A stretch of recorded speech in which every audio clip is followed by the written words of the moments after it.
And boom, we live just like that. So good evening, Rieta. How are you doing? I'm doing well. I'm doing well. I can't wait for December to arrive. It's around the corner, and I think all of us are just wishing for this year to be over and just start afresh next year. Yeah, 5 more minutes to December, 5 more minutes. So, welcome to everybody that is joining us. We're going to get into the nuts and bolts straight away. Sometimes we see some, ice coming through, and other times not. But if you are here joining us across platforms, we are across YouTube and we across Facebook. So if you're at any one of these places, drop in a hello hi. It would be lovely to hear from you, especially if you here and you've made this time to spend with Rieta and I. So cool stuff. So I am Genevieve Stafford Jack, and I think Rieta, you can introduce yourself, and then we can get right into it. Well, I'm Rita, and I I do a multiple of things, but I think my main thing is Impact Property Addicts and my student house, and I do property basically. Just Well, it's a little bit in a property. nutshell. Say I'll that give it a again. fancy. No, I said Absolutely. you'll give it a fancy name, a property entrepreneur. Right there. I drop it like it's hot because it's interesting that you actually start off with that one, right? Because what I found is like, dare you say in the industry, I'm a property investor. I find that people kind of have this glazed look, and then they think, okay, this person's got a lot of money and therefore I shouldn't listen to them. And so it's the interpretation. So absolutely, I love the term property entrepreneur because it just gives me a chance to say, hey, this is what I do. So tonight's topic, we're really just going to be focusing investing in South Africa, right? I believe that there are certain money secrets that we only really gotten to know the other side of life opposed to what we should have learned at school. Some days I think, shouldn't we have learned this at school? Like, really, guys, shouldn't we have learned this at school? So I'm that chick today about hammering on about some of the stuff that we could have learned or should have learned at school. Anyway, my name is Genevieve Stafford Jack, and I'm also a property entrepreneur, but I'm also a techie and a coach. So there's a lot of things that we do that complement where we are. And tonight, we're really just coming through to share with you that as we evolved from our 8 to 5 job, while we were in our 8 to 5 job, and even sometimes before that 8 to 5 job, what we believed investing was, where did we actually invest? And like, how did we eventually stumble into property investing? Because I stumbled, actually I was dragged. I was dragged there, I didn't stumble. I was dragged there like by the scruff of my neck against my will. So Rieta, I've got a quick question for you, right? I promise you some of the questions I ask you I'll answer, maybe, could be. So when you were done with school, right, what was in your mind, what did investing look like? Or was it even a topic? Let's start there. Was it even a topic? Yeah. So I think I we never even talked. We never talked about it. It was never something that was discussed in the house or anything. Nothing like that. Um, I didn't. Doing stocks or trading in stocks and whatever was a foreign concept. Um, it wasn't even. I didn't even know how it works, what it is, and all that. I only discovered that many years later. And I think that. The only thing that I ever heard about was my mom and my uncle, her brother, arguing the one day about, and he was saying, no, no, no, there's good debt and bad debt. And I was like, okay, I don't even know how does that, why would something be good debt versus bad debt? And they were arguing, and he was all for good debt, and I should have listened more. I Okay. should have be that sister's child that just hangs on his lips and what is that and how does it work but yeah, I never asked, and I never went into that discussion. I think I was too young, but that is the first and the only memory I have about anybody talking about something around investing. And now Yeah. the yeah, with the kids and their schooling and so on, it's like the other day I got so excited because now we're studying for exam, right?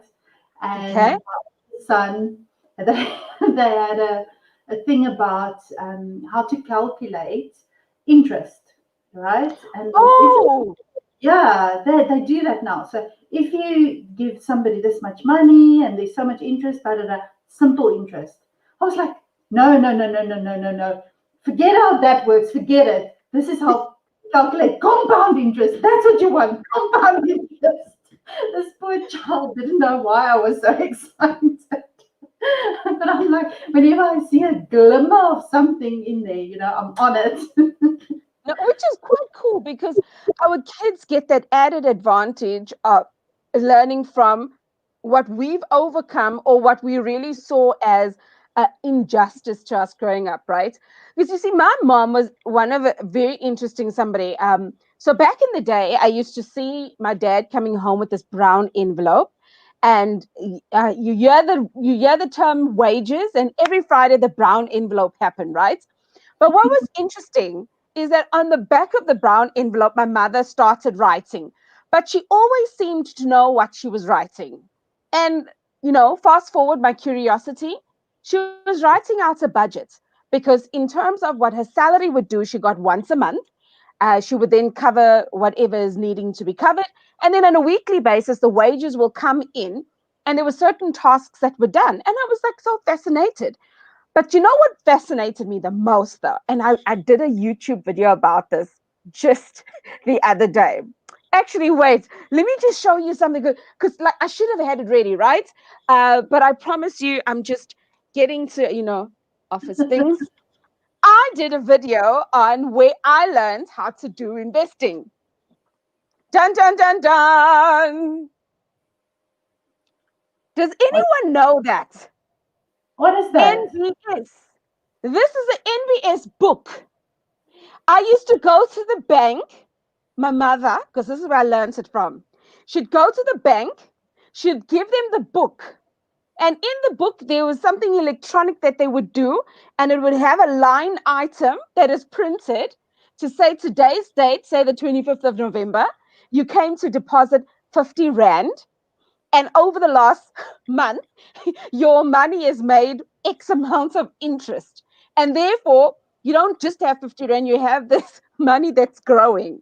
So my mother, in all her wisdom on a brown envelope, started doing this.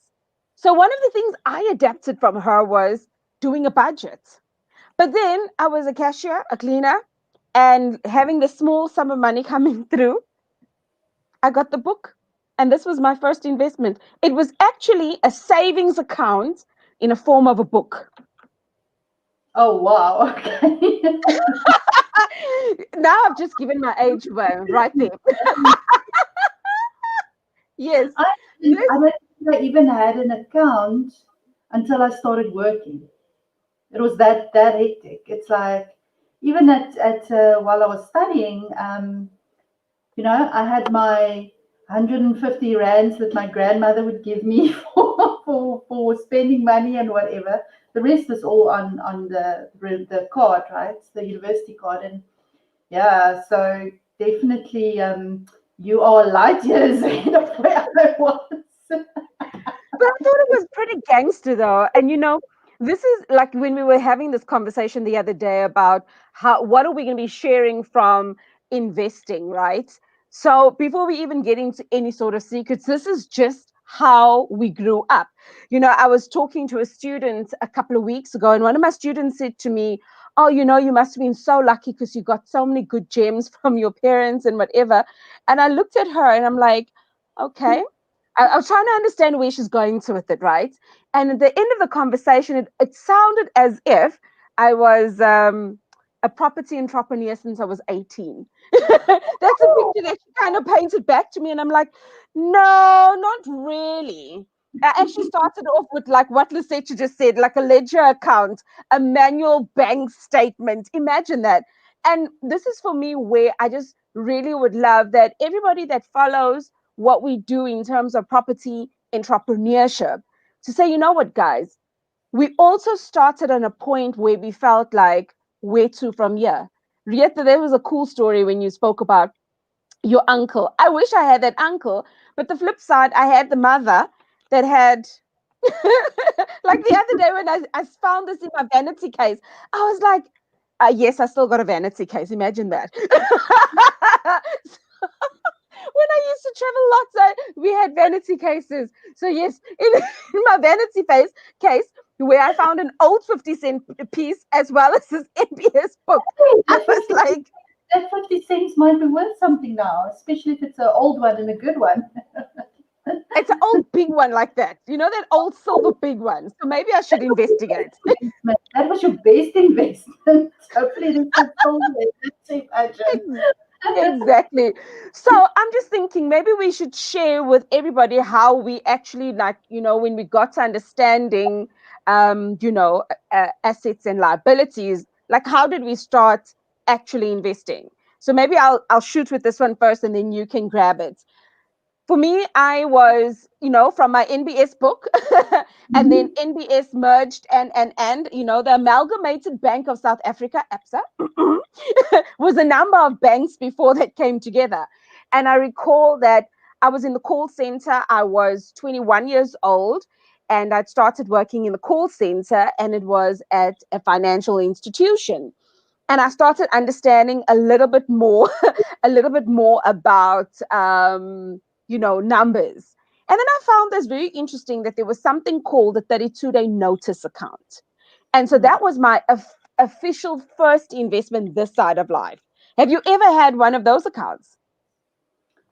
I never actually used that, eh? No, the first one I did was I just started working, and this I that I don't know. Apparently, at 20, you think you must have life insurance. I don't know why I even thought that because I don't think anybody else actually at 20 would do that. But by accident, um, as part of the package, they don't do it anymore. Is that if you have after 15 years or something, um, a part of the money that you put into the life insurance is actually like a savings or investment portion of it goes to investment. So by accident, that was the first one. I didn't, yeah, it just I was like, okay, whatever you're going to suggest is what I'm going to take. It wasn't on purpose or anything. But that was sort of the very first thing I did. I never did a 30-day notice account, actually. I needed my money like immediately. I don't know, somewhere far, far away in my mind, I figured if I can keep it far enough away from me, I can live off what I have. I was quite a frugalist. So Mm, I didn't realize it, but in hindsight, I was. I had this concept that if I spend all my money, I'm going to be poor. And I already grew up poor.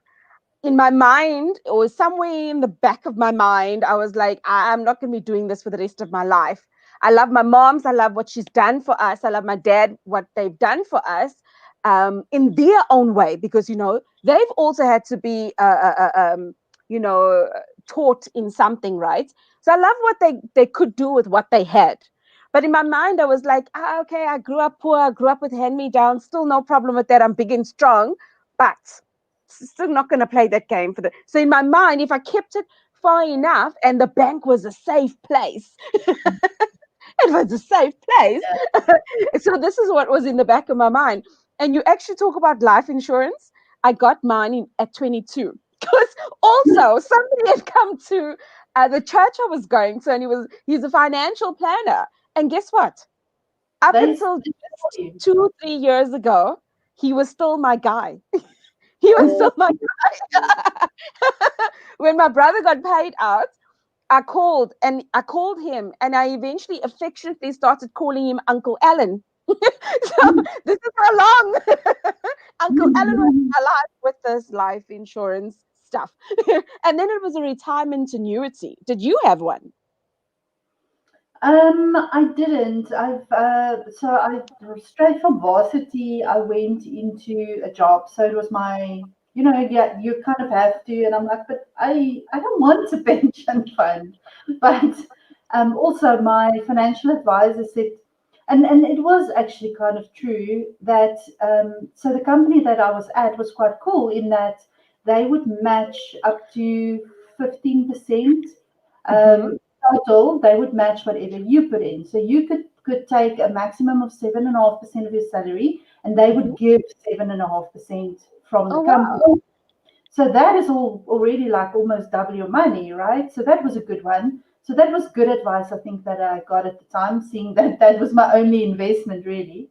Um, yeah, but 20 years later working, and then when I left my employment, and I'm like, is this all I get? That was sad. After all this time. I'm like, I can't do anything with this. I can maybe buy a property, and then, but at least by then I was into property, so I could at least get a property for that. But it wasn't the big one either, a small But one.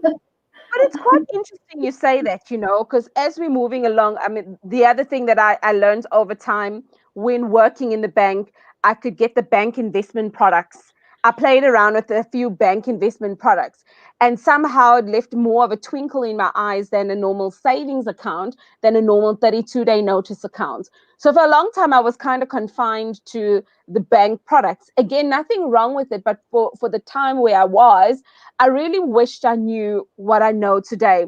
So investing in the space of where do I put my money? Where is it going to grow the most? I think the one thing that was startling factor for me is that a mate of mine, I mean, you've just, like some days I just think about some of these stories. A mate of mine also started working when she was 17, 18, straight out of matric. And here she is at 33, and she had her pension payout and a number of other things because she was moving to a new job, and she was disappointed. She was like, I've been working since I was 17. I'm now over 30, and I was hoping that this 15 years of accumulating something meant something. And she Mm, was so despondent. And I remember having a realization at that time, albeit I'd already bought my first two bed, one bath way before property investing education, because I got stuck with it. But here's the thing. She had said, it was such an anticlimax that now when the payment came out, she now started listening to everybody else that said, are you going to end up finding a part-time job when you've retired because your pension hasn't paid you out enough, and your lifestyle now has to adjust? And what if you gotten accustomed to living large? How would your pension work out? So now, because of the pension payout 15 years later, that spooked her, and it got her chasing her tail, because she had lost a lot of money after that, because of the fear that after 15 years I just got this amount of money. Now you say that, and I'm just thinking, oh, okay, where does that leave us? And this is the fortunate part, like, we found, or property investing found us, or we found property investing. How did you stumble into property investing? um, it's like, you know, um, property. I don't know. I kind of property was just attracted to me. I wasn't Okay. attracted to property, but I just for some reason ended up um, whenever I'm like, oh, I have a property, not by design or anything, and I'm not talking about property now in the sense of, consciously thinking about it, but I bought my first property purely because so my husband and I have been together since school, so we were already together during varsity and after that and everything. So we both just started working. We lived in a place, and we got kicked out after 5 months, not because we didn't pay, no, because the person, the owners, sold the house. And we had to move, and it was a big mess. And I said, no, no, no, no, no, enough of this. I'm going to buy a house. So we bought a little two-bed, one-bath townhouse. We had good salaries, so we were okay in that time. We were lucky that the interest rates at that time, now you're going to say lucky, was 24%. That was my interest rate on my bond. And about a year after that, the interest rates started dropping and dropping and dropping. And the prices of houses went up and up and up. And like 5 years later, my 120,000 rand townhouse was a R500,000 townhouse. Oh my days. What? I was so happy. And then I was very stupid and I sold it because that very same townhouse is now another 7 years later, it's worth 1 million. So I could have doubled my money again. Imagine that. Anyway, Talk about capital appreciation of I freaking notes. just amazing. And purely because those interest rates, nobody wanted to buy, the interest rates were too high. I just bought it. I was a first time home buyer, didn't know what I was doing. It's like 24%. I don't care about the 24%. I just want to know, can I afford it? Can I pay it? I've got the Yeah. salary. Can I pay that amount? Yes, I can. I'm buying. I don't care what the interest rate was, right? Then the second one was we then moved to a bigger house actually, and I bought that one. Same story. There I was lucky again in the sense that we didn't move very far, and they were just we moved just before they started building a huge mall like a block away. Okay. In Tell us that, more. it was like the second biggest mall in Centurion, and then my house of 400,000 overnight was worth 1.5 million. So it's like, wow, there's a lesson learned without me even realizing it. And Isn't then it the, just? yeah, and then the third one, my mom and dad got divorced, and he. So I hope he's not watching this, but he. So he was living out of the country. So I just said, no, man, my poor mom. And he was having an affair, and that whole story there. I'm not going to go into all of that, but That's what he adults do. help my mom, right? Obviously, I have to. Yeah. I'm not his daughter. And I said no. And I made him a ridiculous offer. And for him, it was great because it was double what he paid for it, but it was actually very little for that house. Distressed people getting divorced. You see, I played in that Look space. at that motivated to sell because your circumstances have just got you in a mess. Oh my days. How do that's amazing how in hindsight we can take these things that we learned and actually see it playing out in our lives. That is interesting. Go on. Not planned at all, any of this, right? It just kind of happened. And then the last one was my mom needed a place then, after the whole divorce. My brother got big, she had to move to a smaller place. And then I bought a place you see, again, lesson learned, in a new development. Oh no, new developments is like going to hell. Just don't do it. Diamond Village. So and then my mom passed on a couple of years later, about 3 years later or so, and I then sold the property.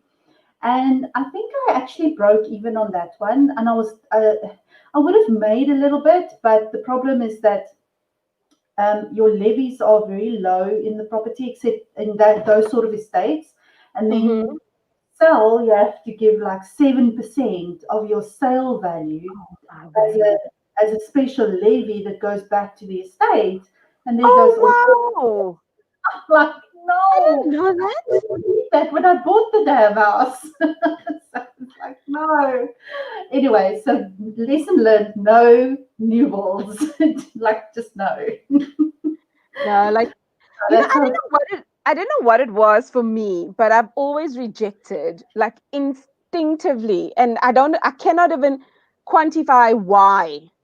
I just always rejected a new build. Like even when I was single and buying whatever I was wanting to do, I never looked at a new build.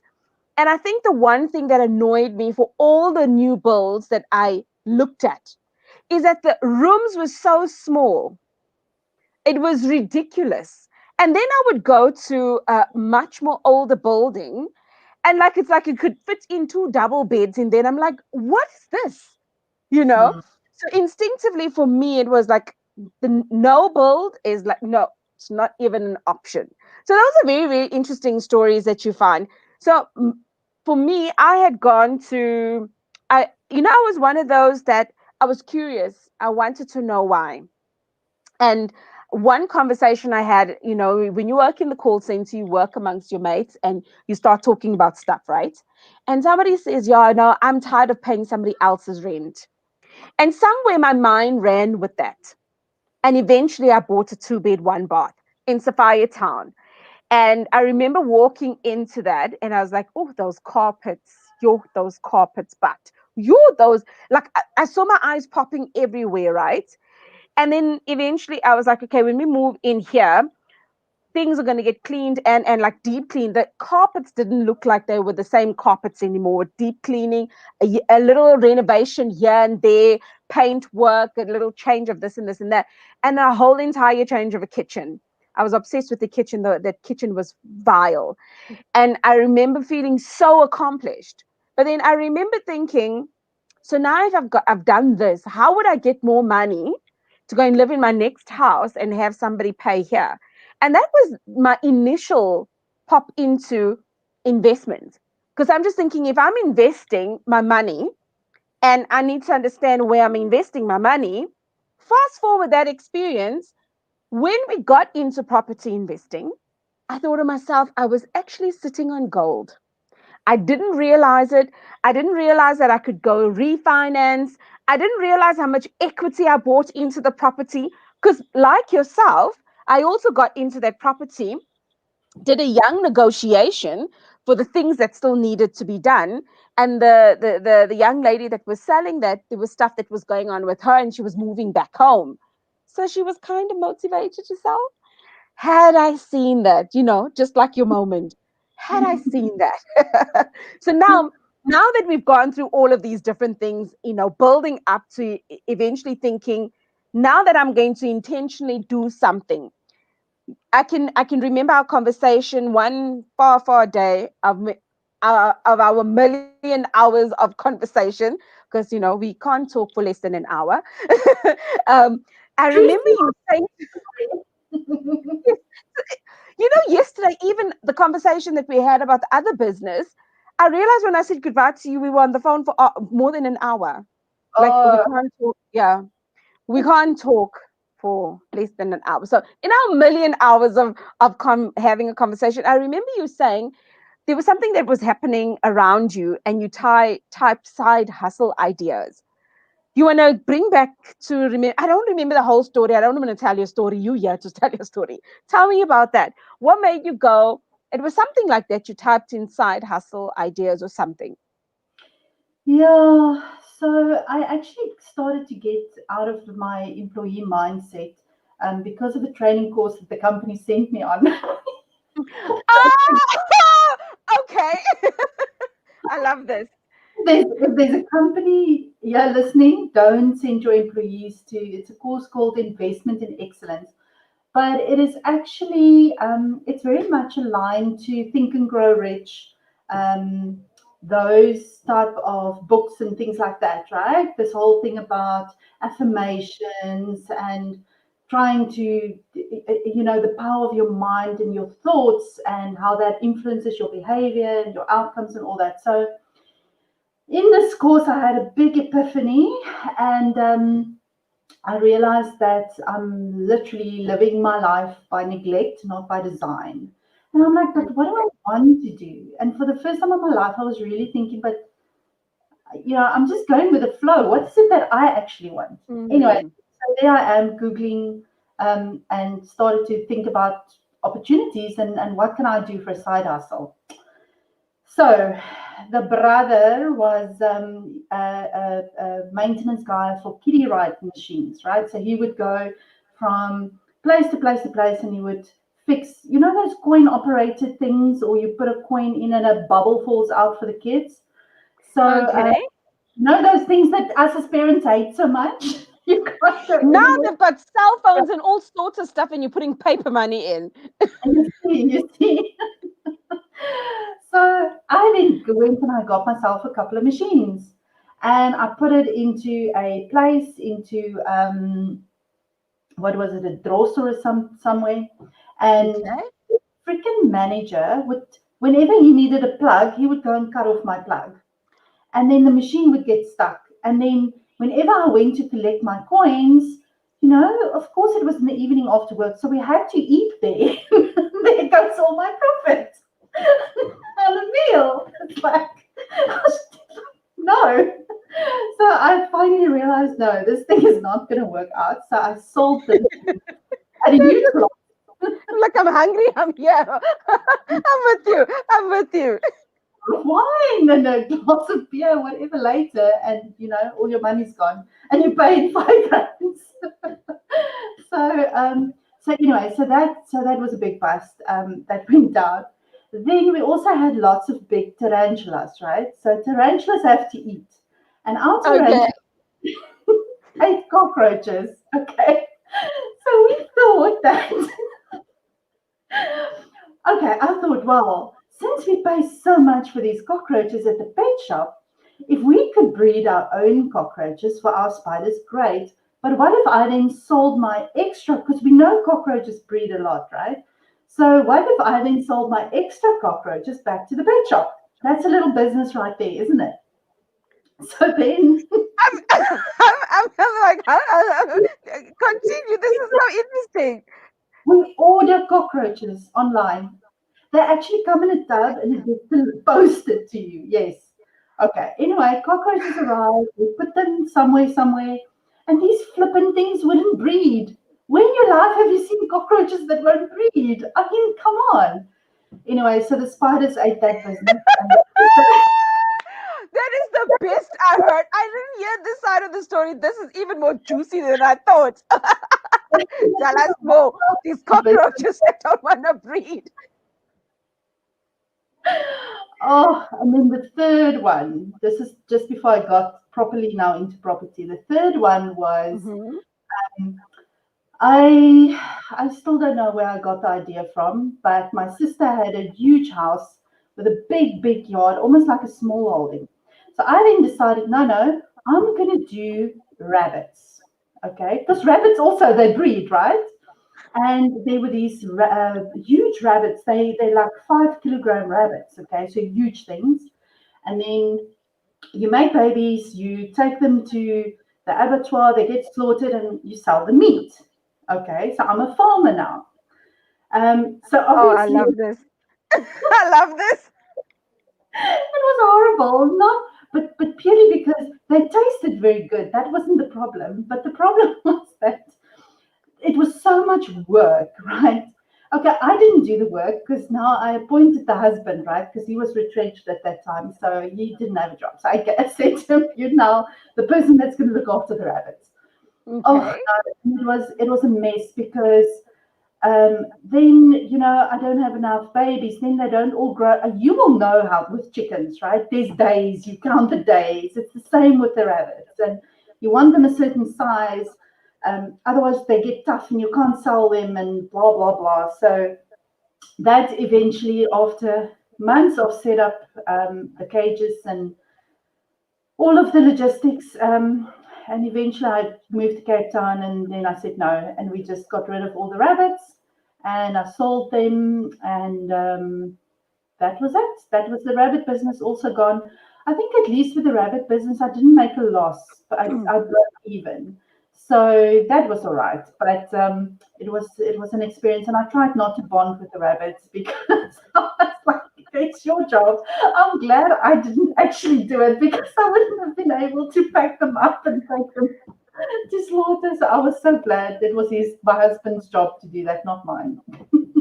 What I'm not a a farmer. roller coaster. That is the best ever. Like, I didn't know about the cockroaches, but man, now you're like in our million hours of content that we talked. Like, I'm feeling deprived of a conversation you didn't want to tell me about.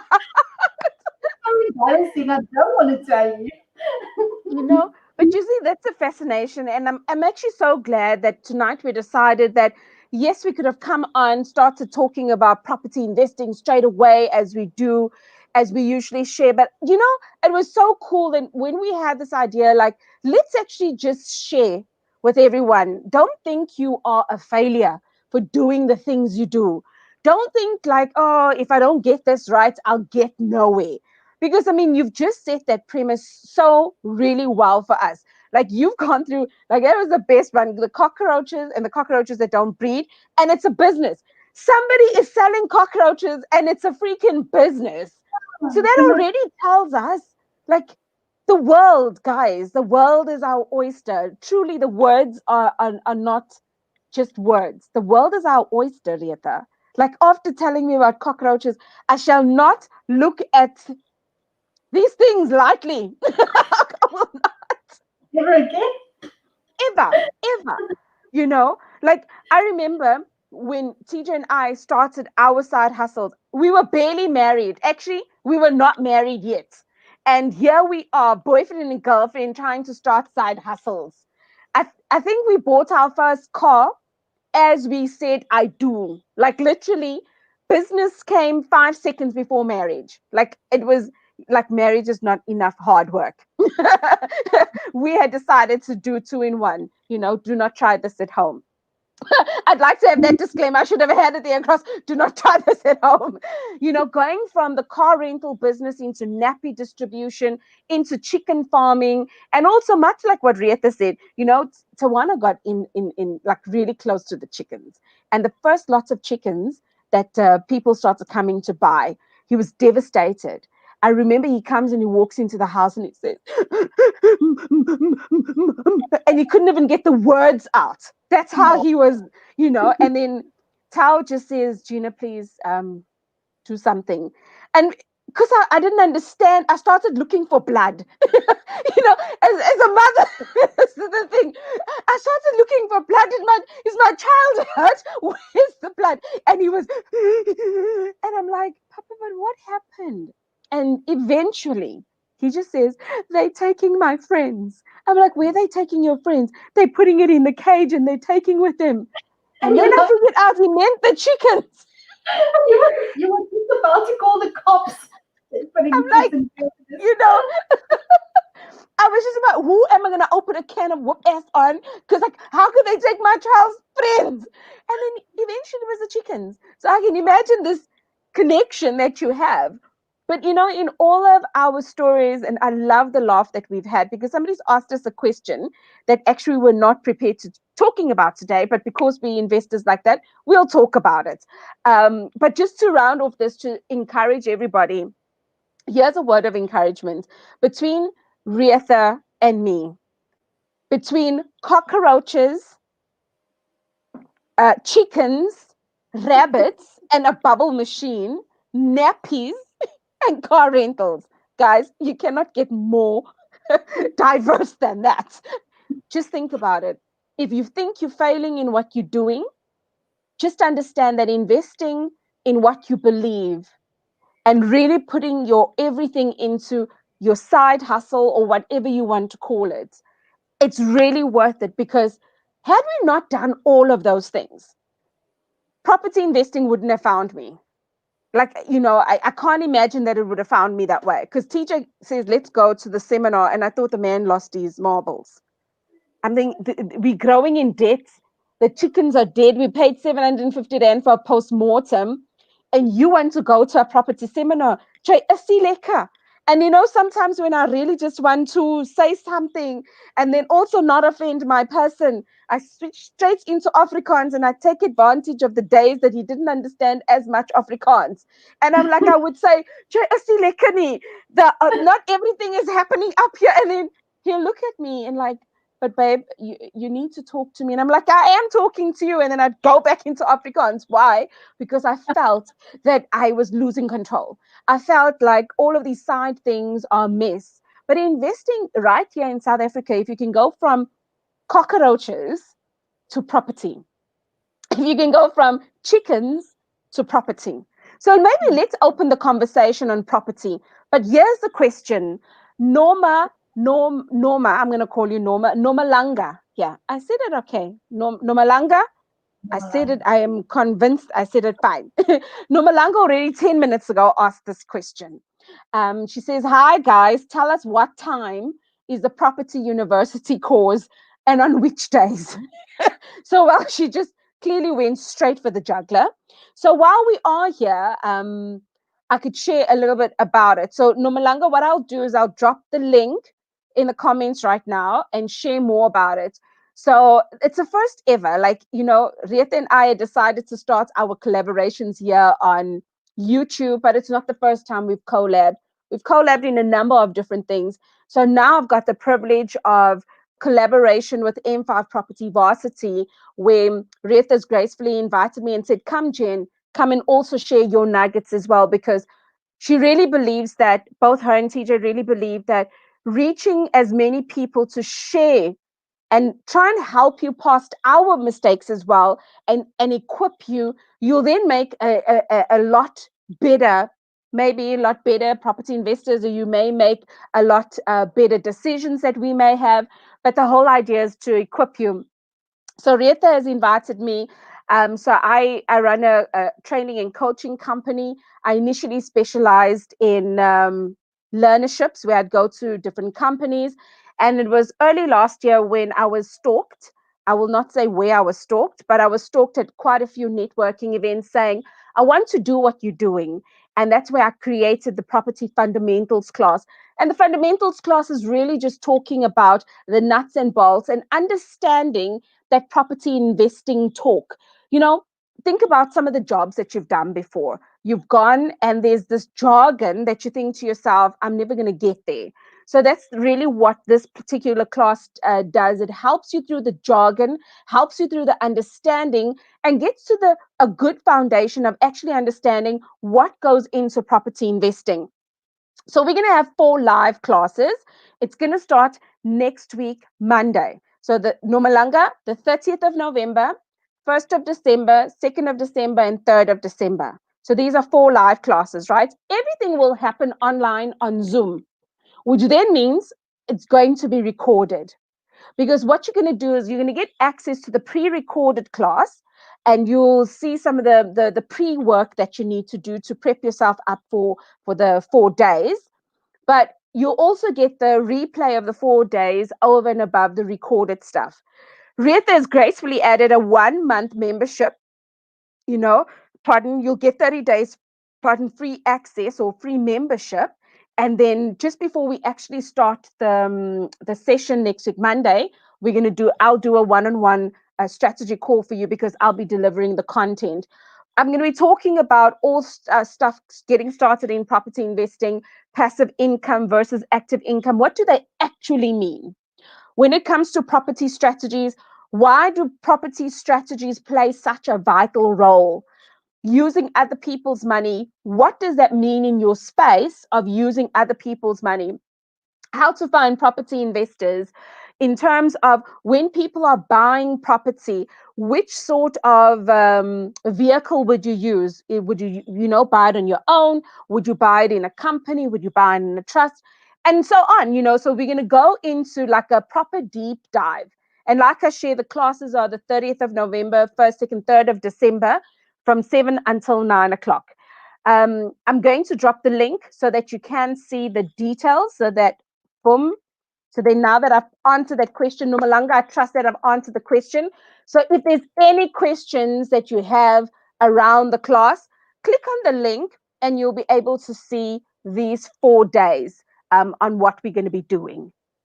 Um, Yeah, and I think it's important because I get a lot of times people saying, so can I attend any one of them? No, you have to attend all yes, four of because it's them. continuity. Yeah.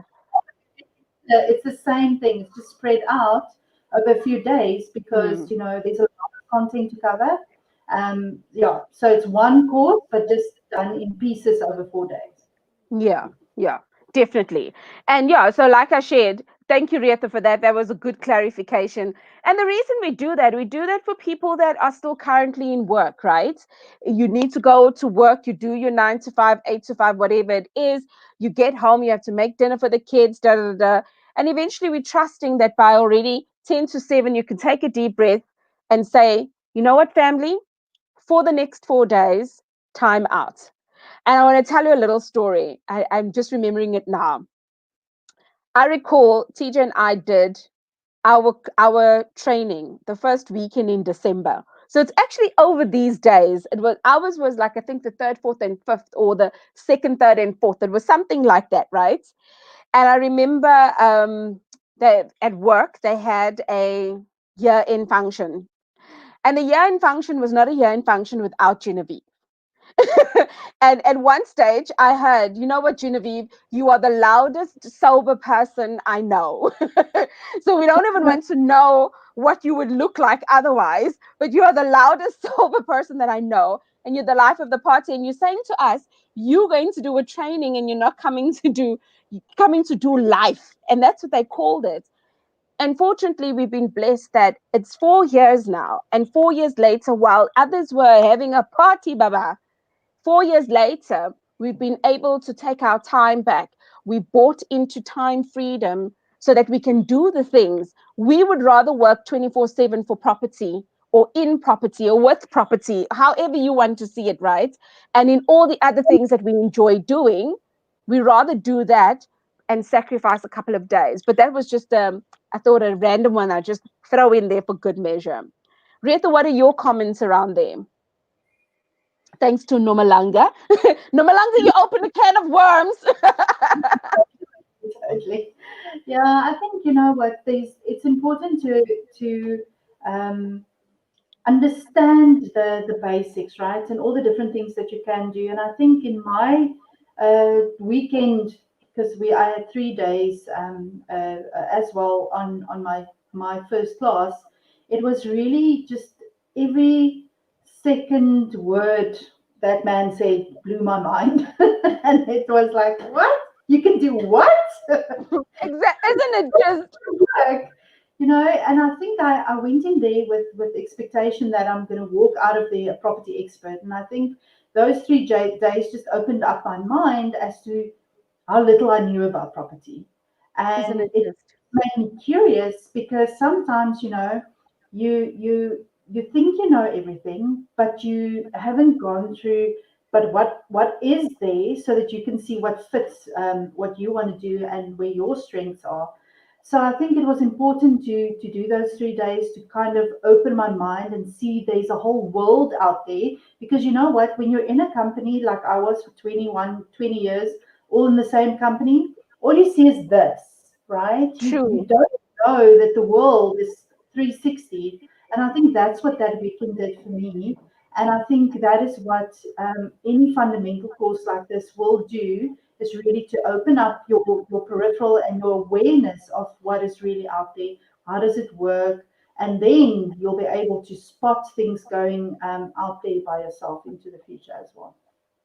No, and that is well said because I too, when you get into the space and you think, oh, financially, there's a lot of things I now have learned also to tick the box with because I've been working in a financial institution for many, many years. But when you actually get into this new discipline, you actually realize, yes, I may know a lot of stuff, but you start then looking at how much weight is in the stuff that I know. The stuff that I know, did my neighbor tell me or did I experience it firsthand? The one thing I remember, Sean Thompson was our trainer, and the one thing he said that always rings in my mind, and I also repeat it in my training, he says, never trust the man at the pub because the man at the pub will dish out free advice. And the free advice that comes from the man at the pub generally looks like my mother's neighbor's cousin's friend went through one, two, three, four, five because of ABC. And then you ask yourself, how many layers or how many filters has this information gone through for that person's understanding, for the perception of what that person thinks it is? And then shortly after he said that, then he said, if I asked you guys, what is a property investor? What does it look like? And I remember thinking, well, I'm going to meet the men in black because I had this picture of the men in black. Because, during this free seminar, they pump you up and they're like, you're ready to conquer the world, ne? And at this free seminar, they spoke about, us meeting property investors. So in my mind, I figured like one of the days, these guys in black suits, white, crisp shirts are going to come in and they're going to walk down and they're going to talk and they're going to share what they need and whatever. And we'll be their skivvies, so to speak, because that was what was in my mind. But there was going to be these suave people. And then I thought to myself, oh, Taurai. Is that so? No, not so much. Because my mind and my perception was so distorted in a different level, or it was just what I kind of conceived in my mind. Because whenever somebody spoke about a property investor, they spoke about somebody that was moneyed. And in my mind, if you do property investing, you need to be rich, you need to have lots of money. There has to be something coming through your pores, you know. What was your perception of a property investor? I think the same thing. I think that you immediately think that it is something um, that it's a rich person that does that. It's somebody that has lots of money, that knows something that nobody else does. It's knows or can do, or I don't know. You think it's this? There must be something super or so special about them that they can do that. And I think for me as well, it's like, well, it's so simple actually. The steps and the processes and everything around property is so simple. Um, that anybody can do it. It's not easy. It's hard work, okay? Make no Mm, mistake. To get there, to understand, to learn, to get into it, you have to do your homework. You have to do that. absolutely. You have to put the time in, right? Um, no matter what you do, no matter where you jump into this thing, if you want to do it right, you're going to have to, and it's difficult, when you're in your comfort zone. And I was sitting at work, and I could do my job in my sleep type of thing, and I would go out for coffee breaks every half an hour because, yeah, I can literally do what I did in an hour or two a day. Um, you're not being challenged anymore. Your brain gets lazy. So getting out there and flexing that muscle again, it's hard, right?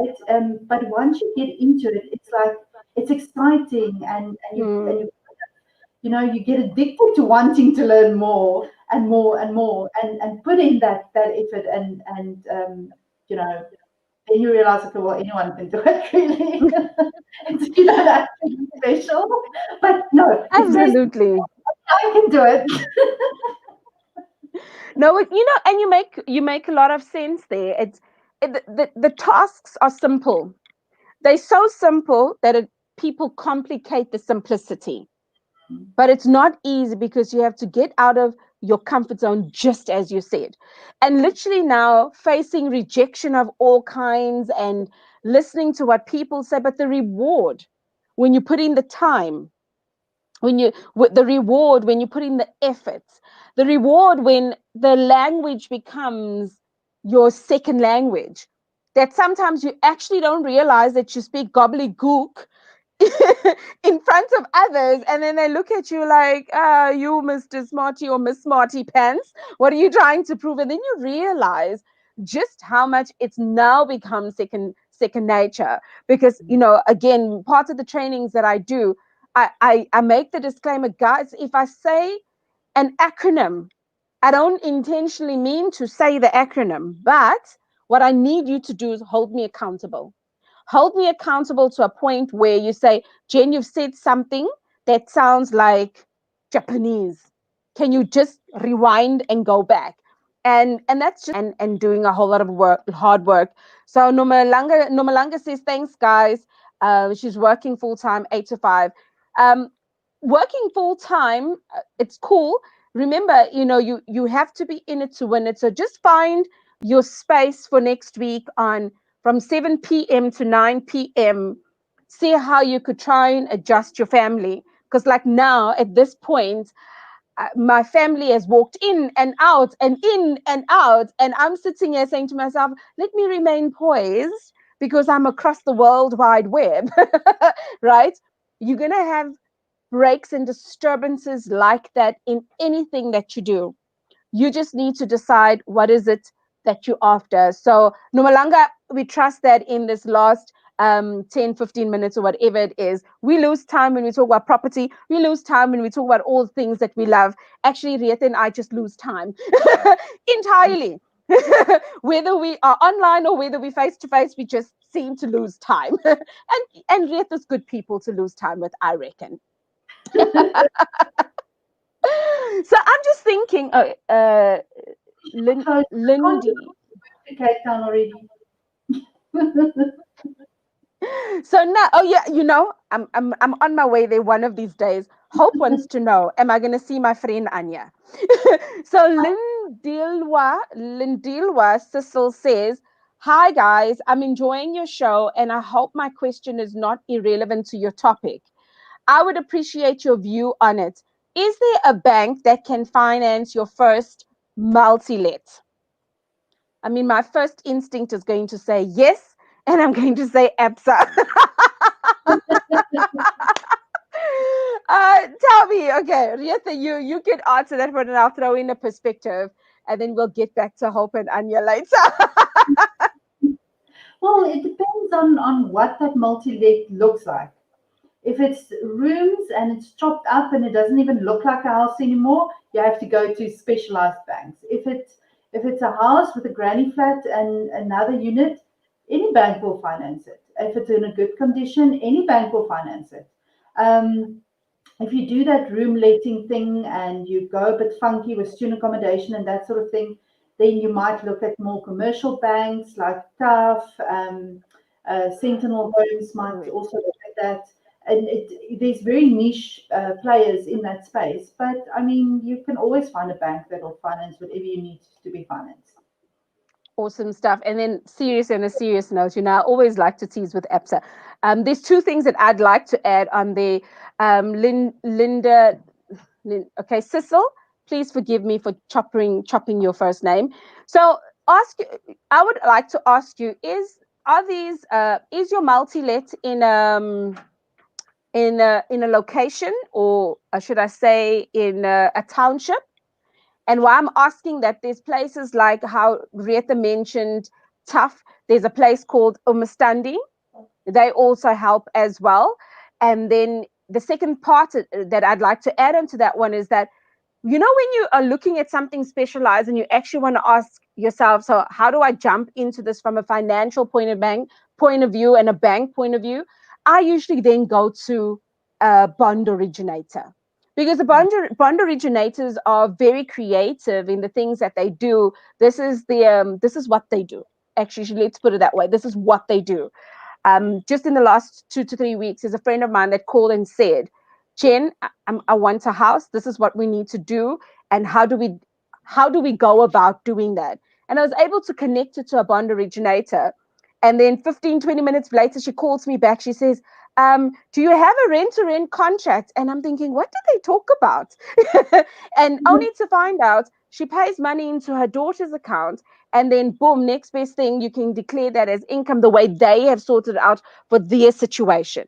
So there's a lot of ways to skin a cat. So the quick answer would then be, like Rieta said, also think about going to a bond originator and saying, this is what the situation looks like. And yeah, and then take it from there. And if So you I trust can't, that. right, if you can't, the first bond originator you talk to, if they can't help you, don't stop there. They all of them know different products from different banks, so you might have to go to a couple of bond originators to find someone that can do a very specialized thing, and ask them before you even go and send them your documents. Just ask them, have they done that specific thing that you're trying to do in the area that you're trying to do it in. And if the answer is yes, then go ahead and talk to them further. But I mean, there's so many products out there. One person can't know all of it, so it's important to also screen and try out a couple of bond originators. Absolutely, absolutely agree. That's why I said I was just, let me take that APSA little joke back, because it's not only APSA. I just get naughty like that, just a little bit naughty like that. So cool. You know what, guys, Rita and I, like we started sharing today, and you'll even see in the description, we're really just talking about investing right here in South Africa, and listening and understanding the different secrets that people made, secrets that were just like open and in plain sight to us, from going from what was it that was called, Lesecha called it earlier, he said it was a ledger account, a manual bank statement, from going from this book type of savings right through to trying to do different things when we've got our 8 to 5 job, and on the side going through car rentals, nappy distribution, selling cockroaches to rabbits to chickens. There's a lot of things that we tried, and until we got into property investing. And it's a pretty much open secret that within the space that we operate in, tonight's collaboration is across three different spaces, and the spaces all have one thing in common: property investment. And with M5 Property Addicts, it's clear. I mean, the writing is on the wall, or should I say, the logo is on the block of the flats, on block of flats. So, like, the writing is on the wall. There's some things you just cannot pretend about because your work speaks prior to you. M5 Property Varsity does much like what I do as well. And that's really bringing education, the training and the coaching component to real life. And the beautiful thing is that with Rietha's gone from a multi-let through to 350 students in student accommodation. One of the things that I had found is that I've got all the time in the world to hold somebody's hand who wants to get started or get unstuck, because that's my niche. That's where I got stuck. That's where I needed to get my, literally overcome, getting out of my head, getting out of my own way, getting out of my comfort zone, and getting out of a victim mentality at some point, right? So we'll all specialize in different places. It was easy for me to go into the front of a networking event saying, I've got a deal. It's X amount return on investment in such and such area. Speak to me during the break. It's also easy for Rieta to say, okay, cool. I'm going to do this on a rent to rent, and I'm going to make more money than you that actually owns the property. Because, I mean, we all got our ninja stuff, right? And Rieta's pretty ninja when it comes to a rent to rent, and then we just do serviced accommodation, which is student accommodation, and we're going to earn 3 times the amount or 2 times the amount or quadruple the amounts of money than the actual owner themselves. So in education, there's so much to consider. Cool. I see Cecil has said it's in the CBD. All good. I mean, the CBD is actually quite an interesting space because Tough also plays a lot in the CBD, right? So it is. So maybe what I'll also do is drop in the link for if you may want to see Tough. Um, like we said, go through to some of the bond originators, explain to them what it is that you're doing. You'll see that Tough talks about seeing opportunities where other people decline. So we're not affiliated to Tough. However, I know we've left DNA there. I remember TJ coming home one day saying, yo, I left DNA there, but Tough, they are rough. So yeah, very, very interesting space there. So yeah, so ladies and gentlemen, I mean, that was quite an interesting one, where Nomalanga has gotten us onto to property. So I'm just thinking, Rieta, we're on the top of the hour. You may want to leave like nuggets or a thought or something like that with everybody. I'll do the same, and then we could maybe then call it an evening, because I really believe that with the reason of us actually coming in to talking about investing in South Africa, as as where we are. I'm always going to remind where we are. I'm just really saying that there's sometimes people feel that there's secrets you didn't know, and there's other times you get into something and you learn so much about it and you actually realize it felt like a secret because you didn't know about it. So when we were in the workplace, there was obvious places to invest your money, which was the bank or your with your financial advisor. Later, when we learned that our money was dying at the bank, we started with our different side hustles. Our side hustles led us down a journey to where we are today. And I mean, this is not the end of the road for us, because I know that the moment I strike a deal with anything and I buy more time, I start looking at what is that other thing I was interested in. And it's probably some sort of piece of software that I get excited about. And I'm like, oh, okay, I'm going to go and do one, two, three, because property investing has allowed me that flexibility. So for me, I want to have my parting statement of some of the secrets that you didn't know. It's only because it's the education you may not have known. It could only just be that. But other times you actually start sitting there saying, hey, actually, you know what? I didn't know what I didn't know. And I really trust that our little throwback down memory lane has really just brought it to you that yes, we are real people. Yes, we've gone through stuff where we will find, oh, that was the most. And then there's other times you think, oh, actually, it wasn't so bad. And then in hindsight, you can laugh at yourself because we did a good laugh at ourselves this evening right there. Yeah, I think also from my side, I want to say that everybody's scared to start. Okay, I was freaked out as much as I wanted it, as much as I wanted to do this and so on. I was really scared. I was scared to just call an agent because I knew they were going to ask me what's my budget. And I didn't know what to tell them. I was like, don't ask me. But they did every time, and I didn't know what to say. So I was freaked out. I didn't want to call anybody. The most scariest thing I think that I did was to actually put in an offer. I didn't want to put in offers. I think it took me 3 weeks to put in an offer that I wanted to put in, that I've drafted, I was ready to put in, and then I never did, because I was too scared. So it's okay to be scared, but just do it anyway. Just do the steps before. I think in the end, I didn't actually put in any offers myself. I actually met up with a builder that then found properties for me and was negotiating and doing those offers on my behalf up front before it even got to me. So there are ways around things if you're too scared to do it yourself. But just get out there, Mm. be in the game, meet people, talk to people, and then just take it slowly, step by step. And I think my biggest fear was just that rejection from giving that offer, and it's embarrassing because it's so low. Because never in my life have I offered anything, low, never mind way low, right? And I did my numbers, and it's like so low, and they're gonna, it's embarrassing. You don't want to do that. They're gonna think that I don't have money, even though you don't have money.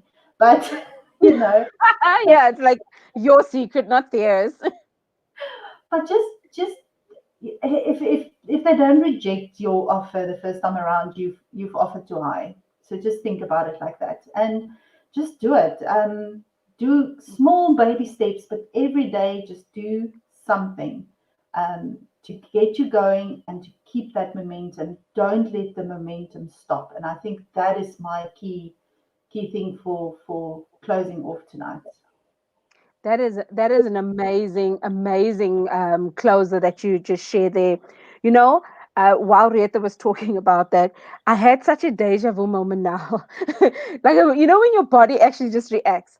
I remember the day that TJ, my dear husband, had come home and said, "Okay, cool. So I've put in the offer." And when I called Andrew and told him that I've got 1,000 rand deposit, Andrew was like, "So give him the 1,000 rand deposit." And he says, I had never perspired the way I did that day when I wrote a 1,000 Rand deposit for a whole property. There was 160,000. Like, who does that? So, ladies and gents, there are some times you're going to have to step out in faith. There's people that will guide you. There's people that will push you and ebb you on. Just make sure that you are surrounded by like-minded people, people that actually understand where and what you after, and they're not necessarily after tens and tens of thousands of rands. One of the things I sometimes sit down and think, had we not spent over 100,000 in just training and coaching, where would we be? And then another part of me says, but you know what, if you hadn't spent it, what scary picture would it look like on where you would be? So sometimes when it comes to investing in yourself, before we look outside, let's invest in who we are. And I'm not saying to you go and spend 100,000 plus like we did, because I know between Rietha and my household, we've spent stupid amounts of money in education. And I think this is why the initiative is also born of, do people really have to go and get a loan to get the education? And again, not knocking anyone down. It's just questions that we often sit with.